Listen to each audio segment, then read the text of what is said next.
Kantara chapter 1 cinema ಯಶಸ್ಸಿನ ಬೆನ್ನಲ್ಲೇ ನಟ ನಿರ್ದೇಶಕ ರಿಷಬ್ ಶೆಟ್ಟಿ ಮತ್ತೊಂದು ಪೌರಾಣಿಕ ಸಿನಿಮಾಗೆ ತಯಾರಿ ನಡೆಸಿದ್ದಾರೆ.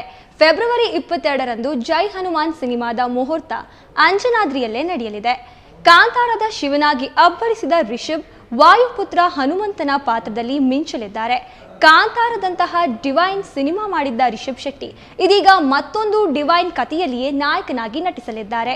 ಕಾಂತಾರ ಚಾಪ್ಟರ್ 1 ಸಿನಿಮಾ ಶುರುವಾಗುವ ಮುಂಚೆಯೇ ಘೋಷಣೆಯಾಗಿದ್ದ ಜೈ ಹನುಮಾನ್ ಸಿನಿಮಾ ಇದೀಗ ಪ್ರಾರಂಭ ಆಗ್ತಿದ್ದು ಶೀಘ್ರವೇ ಮುಹೂರ್ತ ನಡೆಯಲಿದೆ ಅಂತ ಚಿತ್ರತಂಡ ಅನೌನ್ಸ್ ಮಾಡಿದೆ. ಕಾಂತಾರ ಚಾಪ್ಟರ್ 1 ಸಿನಿಮಾ ಹಿಟ್ ಆಗಿ 4 ತಿಂಗಳು ಕಳೆದ್ರೂ ಕೂಡ ರಿಷಬ್ ಶೆಟ್ಟಿ ಹೊಸ ಸಿನಿಮಾ ಶುರುವಾಗಿರಲಿಲ್ಲ. ಜೈ ಹನುಮಾನ್ ಚಿತ್ರದಲ್ಲಿ ನಟಿಸೋಕೆ ಬಹಳ ಹಿಂದೆಯೇ ಡಿವೈನ್ ಸ್ಟಾರ್ ಗ್ರೀನ್ ಸಿಗ್ನಲ್ ಕೊಟ್ಟಿದ್ರು. ಎಲ್ಲ ಅಂದುಕೊಂಡಂತೆ ಹಾಗಿದ್ರೆ ಜನವರಿಯಲ್ಲೇ ಸಿನಿಮಾ ಚಿತ್ರೀಕರಣ ಶುರುವಾಗಬೇಕಿತ್ತು.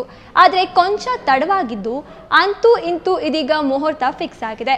ಭಾರತೀಯ ಚಿತ್ರರಂಗದಲ್ಲೇ ಬಹಳ ಅದ್ಧೂರಿ ಪೌರಾಣಿಕ ಸಿನಿಮಾ ಇದು ಎನ್ನಲಾಗ್ತಿದೆ. ಘಟಾನುಘಟಿ ಕಲಾವಿದರು ಚಿತ್ರದಲ್ಲಿ ನಟಿಸಲಿದ್ದಾರೆ.